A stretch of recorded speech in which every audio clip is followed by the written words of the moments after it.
Baiklah, Assalamualaikum warahmatullahi wabarakatuh. Sebelumnya, perkenalkan nama saya Dina Mulisa Herani, NIM 2020-11046. Pada kesempatan kali ini, saya akan melaksanakan tugas dari Bapak Tondi Kurniawan, yang mana kita diminta untuk menjelaskan mengenai motor induksi yang biasa kita gunakan sehari-hari. Pada kesempatan kali ini, saya memilih motor induksi berupa kipas angin, yang mana kipas angin sendiri memiliki beberapa komponen, diantaranya yaitu terdapat motor induksi yang mana di dalamnya terdapat rotor dan juga stator. Stator sendiri merupakan komponen yang diam dan juga rotor itu merupakan komponen yang bergerak.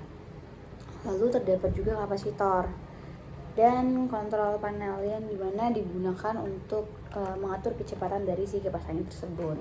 Lalu yang terakhir terdapat kabel atau penghubung dan antara sumber tegangan dan juga stator ini.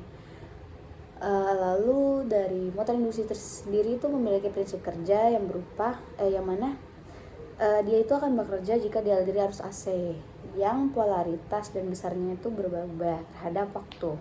Diberikan kepada kumparan stator sehingga pada kumparan stator mengalir arus listrik dan berlaku hukum Oersted, yang mana pada hukum Oersted sendiri itu merupakan suatu penghantar. Dalam hal ini tuh stator ketika dialiri arus listrik akan timbul medan magnet di sekitarnya. Kemudian medan magnet yang arahnya dan nilainya ini berubah-ubah terhadap waktu akan melingkupi kumparan rotor sehingga pada kumparan rotor timbul flux bolak-balik yang arah fluxnya itu sesuai dengan kaidah tangan kanan pada hukum Maxwell.